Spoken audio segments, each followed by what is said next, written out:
You will probably go to sleep tonight in a building full of strangers, behind a door that someone could open with a firm push. Today, you passed hundreds of people on the street, and none of them attacked you. To the human mind, this feels like the resting state.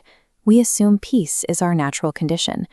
But if you open the historical ledger of the last century, that assumption vanishes.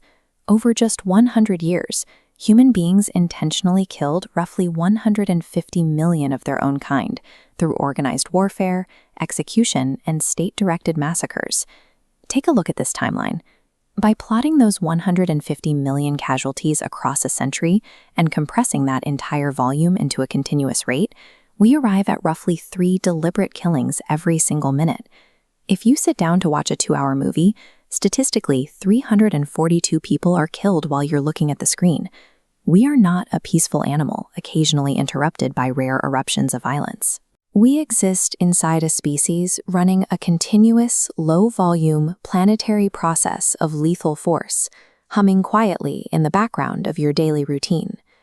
It is comforting to treat this behavior as a glitch, a corruption introduced by modern society or bad ideology. But evolutionary biologists mapping out over 1,000 mammalian species calculated a baseline for us. Based strictly on our position on the phylogenetic family tree, early humanity inherited a natural condition where about 2% of all deaths were caused by members of our exact same species. We see the mechanics of this in our closest primate relatives. Chimpanzees regularly conduct territorial raids against neighboring groups, not out of blind rage. They do the math.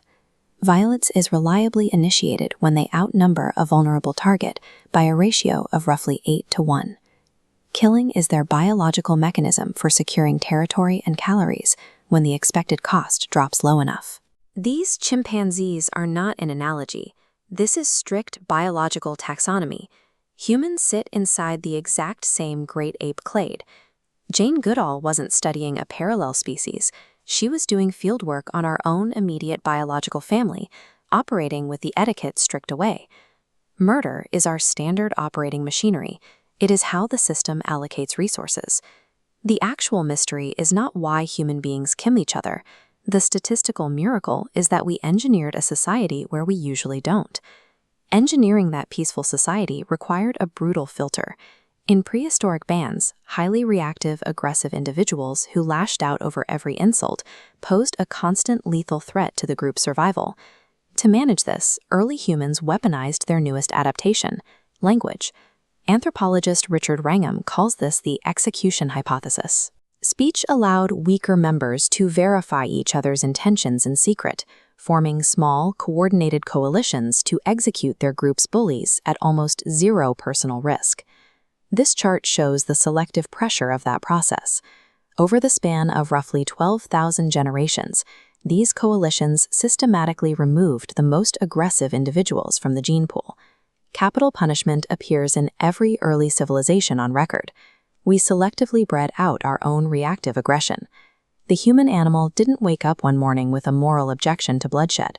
We manufactured our own gentleness through millennia of systematic, risk-free murder by committee. Today, a peaceful neighborhood is not human nature finally expressing itself. It is human nature contained inside a massive exoskeleton of inhibition. Courts, police, property lines, and locked doors, all built to suppress our baseline territorial instincts. Civilization never actually deleted our capacity to kill. We simply delegated it. We built specialized institutions that apply that exact same overwhelming 8-to-1 coalitional force on our behalf, securing supply chains and borders while we look the other way. This animation illustrates how we hide the scale of that delegated force. Instead of counting every deliberate human death as a single event, we practice lexical partitioning. We fracture the data, sorting the bodies into distinct administrative categories like combat fatalities or collateral damage. By dividing the physical act of killing into separate departments, the aggregate total becomes invisible. This partition acts as perceptual anesthesia. It creates a comfortable moral remoteness, allowing us to keep the benefits of state-secured resources without ever having to feel like participants in the violence. That is why the massive death toll of the 20th century feels abstract. The system did exactly what the inhibitory apparatus was built to do: administer proactive violence efficiently, at scale, while keeping the taxpayers psychologically clean. The entire history of our civilization has been a slow march toward making the human animal visible to its administrators. The census record, the parish register, the credit ledger, these were all early tools built to understand and predict the behavior of the population inside the enclosure. Right now, we are handing that administration over to artificial intelligence, which introduces the concept of total observability. The temporary blind spots the state used to have are being permanently removed, mapping the behavior, beliefs, and physical movements of the population in real time.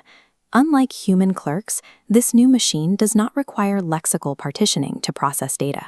It fuses the tax records, the supply chain data, the combat casualties, and your personal communications back together into a single, continuous ledger that never forgets.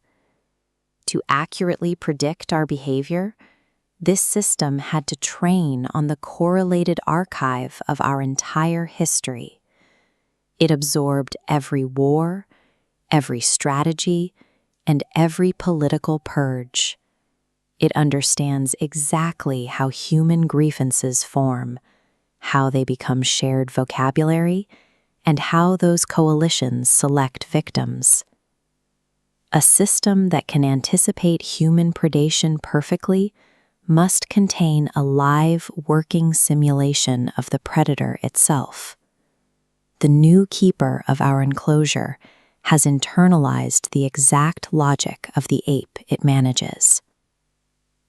Trace the history of the rights and protections you enjoy today, and you will find they share one origin. They were bargained settlements, downstream of a credible threat that the governed population could coordinate, strike, and physically overthrow the people in power. Look at this network model. When a system possesses total observability, it detects grievances early, severing the connections and dissolving human coalitions before they ever reach the threshold of physical action. It sees the threat organize as language and breaks it apart in the dark. Without the ability to coordinate a credible threat, the governed population permanently loses its leverage. An animal that cannot organize against its keeper doesn't need to be bargained with anymore. It only needs to be managed.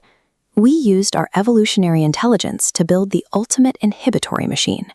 We traded the messy biological leverage of our ancestors for the physical safety of a curated enclosure, monitored by a keeper who knows exactly what we are.